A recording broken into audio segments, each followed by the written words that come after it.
Bonjour à tous, j'espère que vous allez bien. Aujourd'hui, on se retrouve pour le troisième épisode de la série Airtable. Alors, je répète, Airtable, je ne connais pas forcément bien, d'accord? Et je découvre en live. Alors, en live, des fois, je triche un petit peu. Et là, ça a été le cas. C'est que du coup, ce que je vais vous montrer aujourd'hui, pour information, j'ai tourné une vidéo qui dure 2 heures, où au bout des 2 heures, j'ai tellement galéré sur pas mal de petits trucs que je me suis dit je peux pas, voilà, je peux pas vous livrer ça comme ça. Je vous dis tout et voilà, donc parce qu'il y avait pas mal de choses que je connaissais pas, etc. Et puis je perdais beaucoup de temps à chercher, donc je me suis dit je vais la retourner la vidéo et ça sera beaucoup plus fluide pour vous qui regardez la vidéo, d'accord?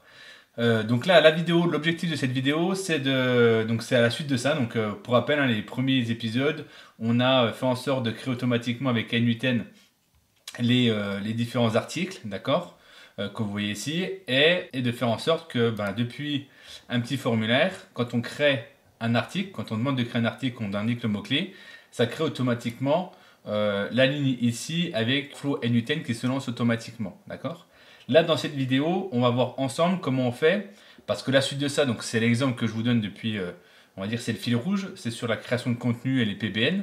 Là, l'objectif final, c'est de pouvoir publier l'article ici, d'accord, que vous avez validé, qui a été écrit, que vous avez corrigé, de le valider sur un de vos sites à vous, d'accord. Donc, l'objectif de cette vidéo, c'est pas de vous montrer comment publier sur tout de suite, du moins sur WordPress, mais c'est de tout préparer pour pouvoir le faire, d'accord.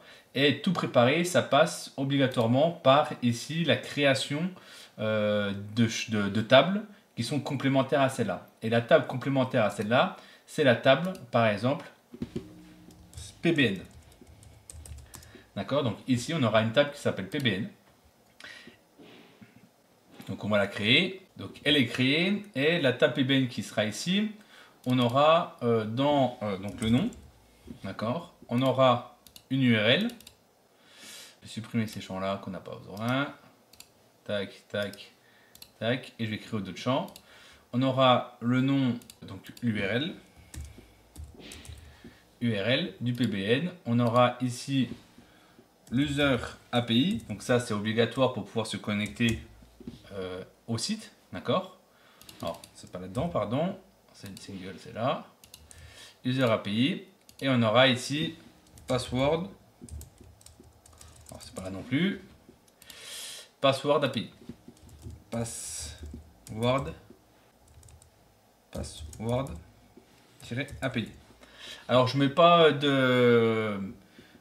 d'espace ni d'accent parce que dans N8N, quand on utilise le HTTP request, c'est des paramètres et ces paramètres quand ils sont dans les URL, le mieux c'est de pas avoir forcément d'espace ou d'accent. Ok, donc on a juste besoin de ça. Donc pour l'exemple, moi je vais vous montrer. Donc on va utiliser un site que j'utilise beaucoup pour la formation. C'est celui-là. D'accord. Donc là ici je mets l'URL, le nom je mets ça. User API, je vais vous montrer comment on crée ça. Donc là, si j'ajoute, pardon, là, que je viens ici, que je mets mon mot de passe,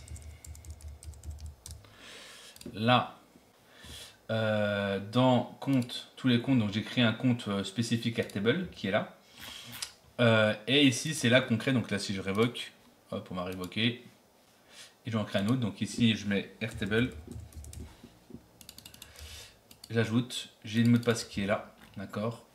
J'ajoute là, password, et ici, Airtable, voilà. Donc on a besoin que de ça, pour le moment, pour pouvoir communiquer avec l'API de WordPress, ok. Et on peut déjà aller tester ça, donc si j'ouvre N8N,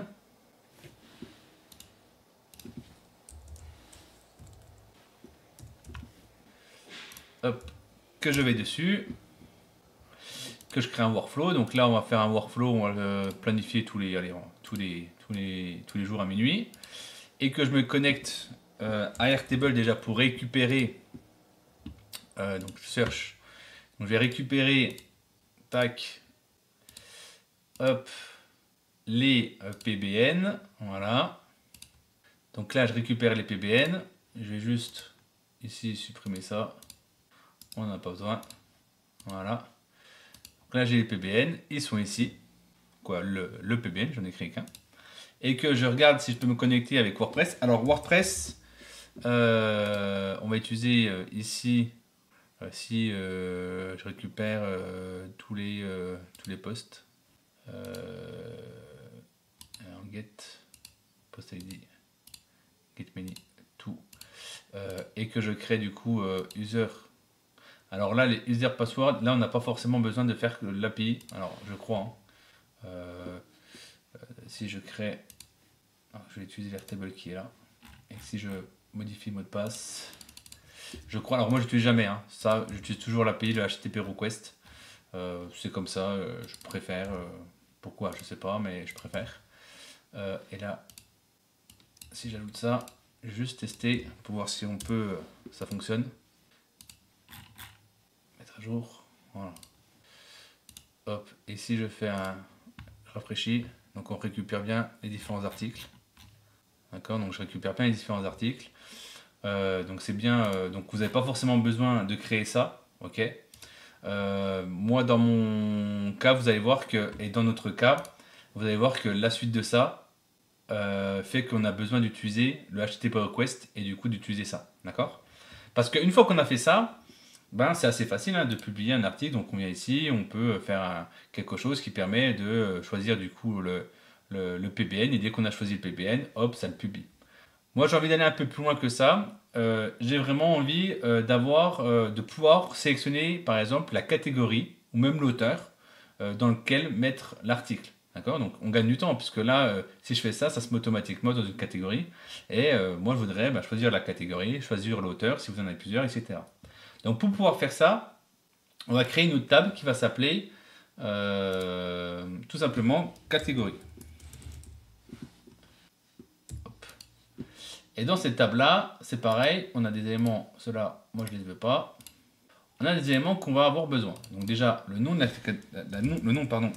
la catégorie.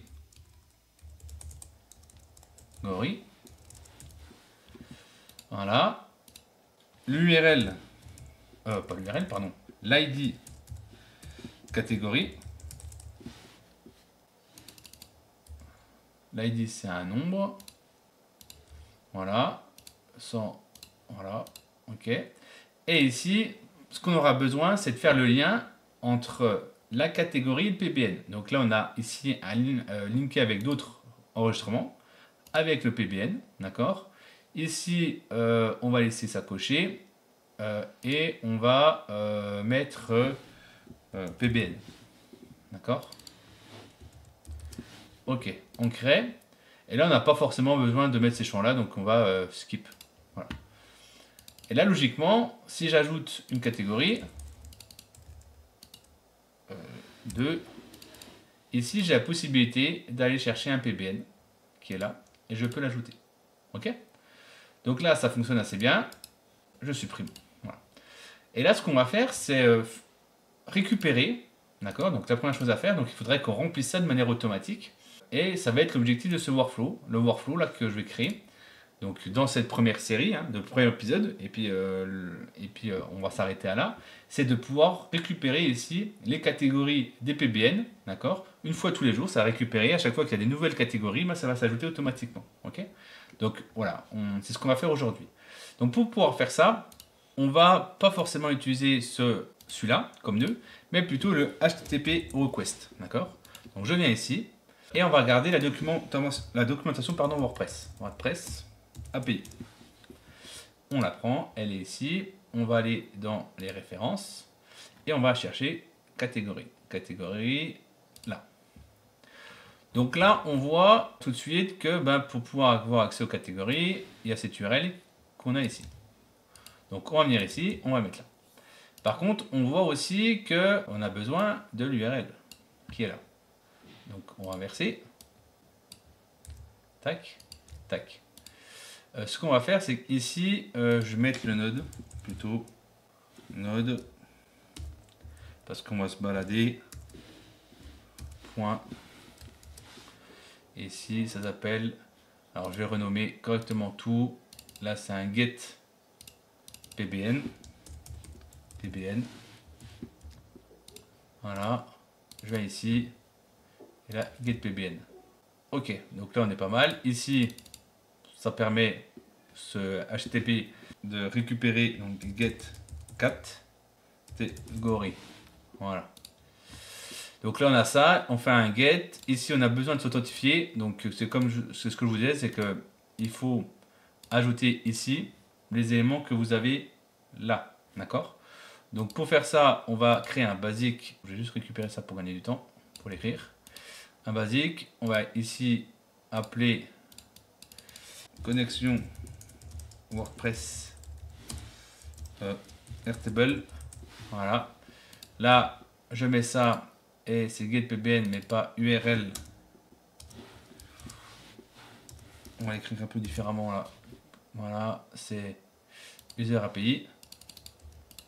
Et ici, password. Hop, password. Ok. On enregistre. Et donc voilà à quoi ça sert les API, les accès API qu'on a créé tout à l'heure, ça sert à ça. Donc ici, normalement, on a besoin de faire rien d'autre. Si je fais exécuter, on récupère parfaitement toutes les catégories. C'est parfait. Pourquoi on passe par là? Je te passé un peu rapidement tout à l'heure, c'est que sur WordPress, ici, on n'a pas la possibilité de récupérer catégories. Voilà, tout simplement. Donc on est un peu limité, donc on passe par le HTTP request. C'est pas dramatique. Ok, donc là on a les catégories, et vous allez voir, c'est assez simple. Si on veut publier sur Airtable, il suffit de faire ça. Donc là, ça sera create catégorie. Tac, tac, tac. Donc là, c'est pas ça, c'est créer. On va créer catégorie. Et nom de la catégorie, nom de la catégorie, c'est là. Et l'ID, c'est là-haut. Et là, si je fais ça, j'exécute. J'ai bien du coup les catégories qui sont créées. Voilà. Par contre, vous avez vu, c'est pas rattaché au PPN. Alors ça, je suis passé beaucoup de temps. J'ai passé beaucoup de temps à comprendre pourquoi et comment faire. Parce que ici, je peux ajouter PPN. Par contre, vous avez vu, je suis bloqué. Je suis bloqué parce que je ne peux pas le faire parce que c'est un link et on n'a pas accès depuis NUTN à ça. D'accord? Donc la solution pour faire ça, c'est pas de créer du coup des catégories, c'est pas de passer par le nœud Airtable des catégories, mais encore une fois de passer par le HTTP request. D'accord? Donc là, get, ça va être create catégorie. Voilà. Et ici, on va faire un post et on va aller récupérer l'API pour pouvoir se connecter à la catégorie qui est ici. Alors, c'est pareil, ça j'ai perdu aussi beaucoup de temps la première fois que j'ai tourné la vidéo parce que je ne savais plus où trouver la documentation API qui est propre à mon projet. Donc, il me semble que j'avais pas été là la première fois sur les 2 premières vidéos et j'ai eu la flemme de regarder les vidéos pour retrouver où c'était. Donc, n'hésitez pas à me dire, je crois que c'était par là de mémoire. Donc, du coup, j'ai pas mal, voilà, j'ai cliqué un peu partout et j'ai trouvé ici API documentation. Et là, j'ai la documentation API du projet. D'accord? Moi, ce que je veux, c'est catégorie table. Et j'ai normalement, si je descends là, create enregistrement. Et ici, j'ai le post, l'URL du post. Donc, je récupère. Je viens ici. Je mets ici l'URL. D'accord? Ensuite, pour se connecter, quand on regarde la documentation, on nous dit que c'est avec en token, d'accord? Donc on va, donc ça c'est l'authentification, pardon, c'est pas ici, c'est le header. Donc là on n'a pas besoin de ça, on met none.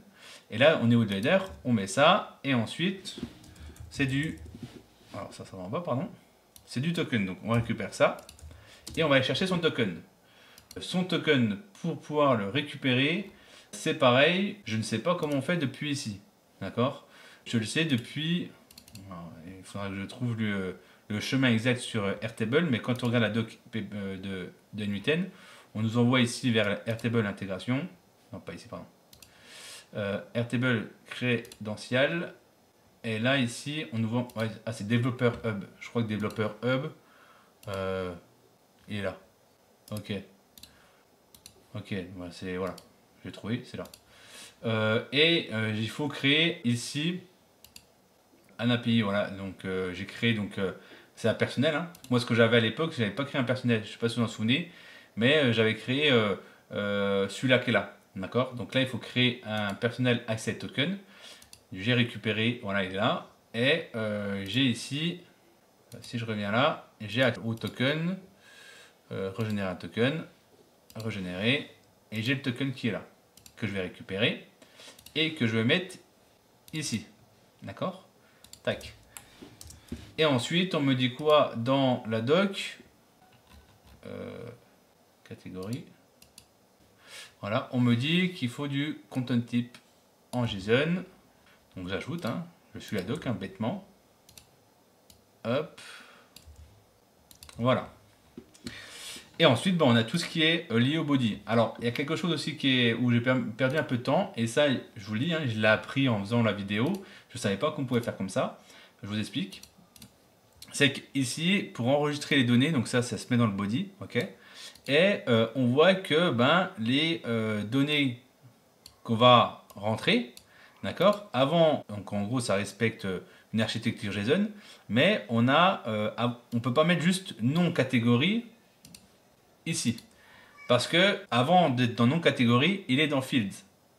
Et moi à l'époque, quand je voyais ça, au lieu de faire comme ici là, en champ comme ça, je passais en JSON et du coup je mettais le JSON. D'accord. Et je remplaçais avec les variables. Bon, ça se fait très bien comme ça, hein, mais c'est vrai que c'est pas aussi bien structuré que quand c'est comme ça.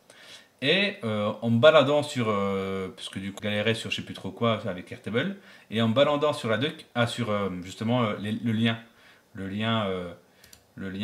qu'on a ici, le lien qui était ici, donc en me baladant un petit peu sur les différents forums, etc., j'ai vu qu'il y avait la possibilité d'écrire différemment. Quoi, d'écrire en gros, là ici on a fil, on récupère fil, j'ajoute ici, et je peux mettre un chemin comme ça, point. Et après field, on a quoi? On a nom de la catégorie. C'est pour ça aussi que je vous ai dit de ne pas mettre d'accent, ni d'espace, parce que si j'ajoute nom catégorie avec un espace ou ça, ici ça ne marchera pas. D'accord? Donc c'est pour ça que maintenant je ne mets plus d'espace. Voilà. C'est comme ça, j'avais déjà tendance à le faire avant, mais là encore plus. Et là, c'est plus nom catégorie. Alors, pardon, je me trompe. C'est en bas. Et là, c'est quoi? C'est ID catégorie. Donc voilà, c'est une nouvelle façon d'écrire, donc on en apprend tous les jours. Et d'un côté, heureusement. Donc là, nom de la catégorie, name, et ici, ID. Ok. Et là, normalement, si je fais exécuter, ça doit fonctionner. Ok, donc là, si je retourne là, ça va bien créer. Et ce qui est intéressant, c'est qu'ici, je vais pouvoir ajouter mon champ, tac, tac, qui est PBN. PBN. Alors bizarrement, c'est que ici, je vais juste vérifier un truc, c'est que là, j'ai pas mis le champ et j'ai l'impression que ça a fonctionné. Je vais vérifier un truc.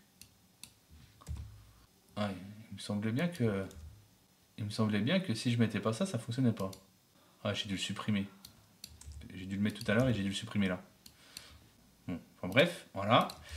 Et là, c'est PBN. Et la PBN, c'est pareil, il y a une façon d'écrire qui, donc, je viens là, expression. Donc là, je vais aller chercher le node en question, donc du lien. De mémoire, je crois que c'est get pbn. On va voir tout de suite, ouais, c'est bon. JSON. Et là, c'est l'ID. Voilà. Sauf que là, si je fais comme ça, vous allez voir, normalement, ça ne doit pas fonctionner. Voilà. Ça me marque ça, pourquoi? Parce que ici, ça doit être en crochet parce qu'il y a plusieurs... Alors, les crochets, je vais voir si c'est ici, si ça fonctionne là. Parce qu'il y a plusieurs données. C'est comme ça, c'est du multi, on peut avoir plusieurs données dans ce champ-là, donc ça s'écrit comme ça, c'est un tableau. Donc non, ça s'écrit pas comme ça. On le met ici. Là. Alors ça se met pas non plus comme ça. Alors attendez, parce que du coup, je vais regarder la doc qui m'a permis de faire ça.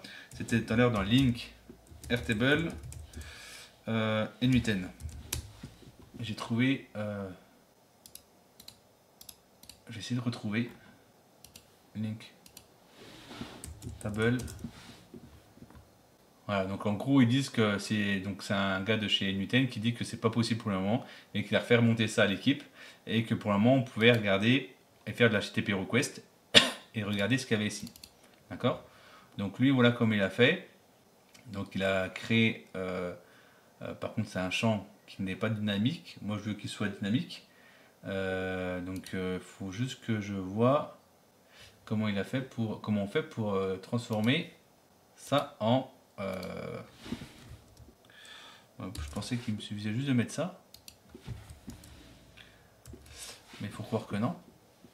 Il faut croire que non. Je vais juste regarder, ça serait comment quand on... Ici, j'ajoute ici.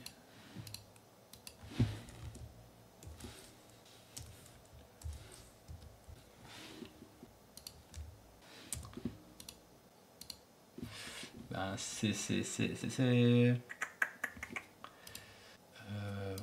donc là...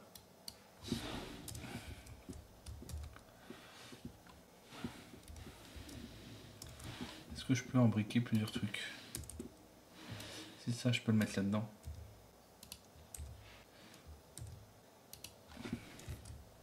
Tac. Tac. Je récupère ça. Et je mets ça là-dedans. Ça n'a pas l'air de fonctionner. Ouais, ça n'a pas l'air de fonctionner. Ok. Comment je fais cette...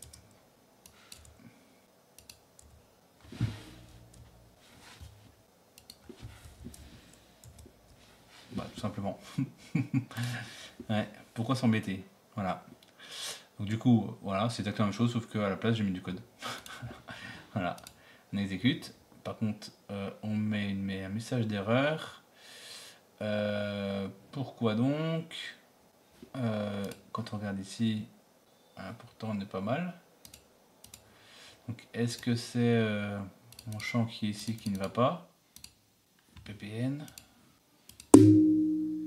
Pourtant ça devrait fonctionner. Si j'enlève ça, si je récupère juste ça, hop, ce code là je le mets de côté. Voilà, et si je fais uniquement ça, voilà, tac, est-ce que ça fonctionne? Alors ça fonctionne, mais j'ai mis un autre message. Exact, parce que lui, est-ce qu'il s'appelle vraiment comme ça? Bon, du coup, je l'ai fait en off, puisque ça me prenait un peu de temps pour réfléchir comment faire ça. Donc là, ce que j'ai fait, c'est que j'ai rajouté... donc là, l'objectif, c'est de merger. Donc merger, donc le problème que j'avais avec le feed là, j'avais une erreur, d'accord?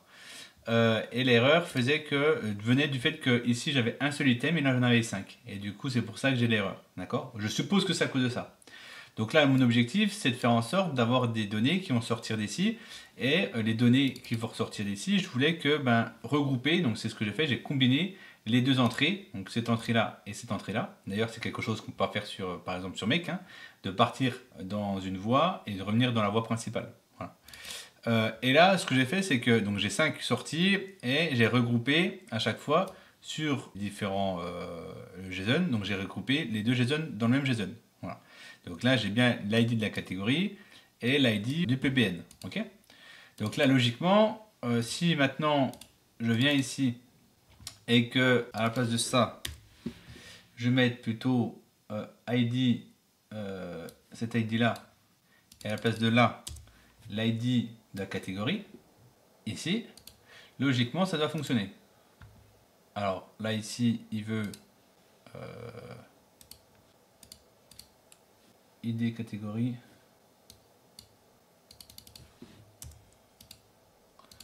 Ouais, il doit déconner.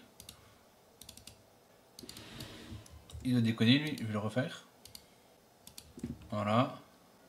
Ah, parce que c'est pas un string, c'est un nombre. Voilà. Tac. Et je veux uniquement les valeurs. Voilà. Donc là, ça fonctionne. Donc ça veut dire que si j'enlève le nœud là, et que je viens ici, là, tac, tac, tac. Maintenant, si je modifie ici, ça, c'est ce que je veux ici, mais entre crochets. Voilà. Et ici, c'est l'id catégorie. Voilà, ça doit fonctionner. On va vérifier. Ok, ça a l'air de fonctionner. Et si je viens là, et j'ai tout, alors je vais juste supprimer. Et on va recommencer. C'est un petit peu laborieux, mais tout problème a sa solution. Voilà, donc là ça a bien passé. Et là ça a fonctionné. Ok, donc là ça marche bien. Donc là c'est juste pour renommer. Alors pourquoi j'ai mis ça, je vous explique rapidement. C'est que là j'ai un ID dans le JSON qui est ici. Et j'ai un ID qui est ici. D'accord? Et le souci c'est que quand je vais merger, bah, comme il y a deux éléments qui ont le même nom, du coup il me les supprime. Ouais, il m'en garde un ou il me les supprime, je ne sais plus comment il fait. Donc pour éviter ça, ce que j'ai fait c'est que j'ai renommé ici ID égale ID catégorie. Voilà. ID. Voilà. J'ai changé juste le nom de la clé. Et comme j'ai changé ça, il me l'a rajouté tac tac tac ici. D'accord? Donc quand on regarde le nœud qui est là, il m'a enlevé le ID qui était là et il me l'a mis ici. Il me l'a renommé. Voilà. Donc là, ça fonctionne bien, c'est parfait. Donc c'était un petit peu, voilà, un peu compliqué, donc je l'ai fait en off. Mais là, ça fonctionne bien. Donc là, ici, je suis capable donc de create catégorie. Ok. Ça, j'en ai plus besoin. Je supprime. Ok, donc là, je récupère tout à chaque fois. Par contre, vous avez remarqué, et c'est ça qui peut être aussi un peu compliqué, mais ça, je ferai dans une autre vidéo parce que j'ai pas le temps dans cette vidéo-là. Alors du coup, ce que je vous propose, c'est d'arrêter la vidéo, cette vidéo-là, de l'épisode 3 maintenant, et on verra dans l'épisode 4 comment on fait pour faire en sorte de ne pas réécrire les catégories quand elles ont déjà été écrites sur Airtable, d'accord? Alors pourquoi j'ai séparé? Parce que déjà la vidéo là, va durer presque 50 minutes, ça va être long, et vous allez voir que le système de boucle et de pas forcément pas recopier des catégories qui sont déjà présents peut être compliqué à mettre en place et va faire appel à des notions avec le nœud code, etc. Donc à du JavaScript, à ChatGPT, etc. Donc c'est pour ça que je vais bien séparer les deux pour pas trop tout mettre dans la vidéo et vous perdre et que ça soit trop compliqué pour vous. Voilà. Du coup, j'espère que la vidéo vous a plu et on se retrouve pour une prochaine.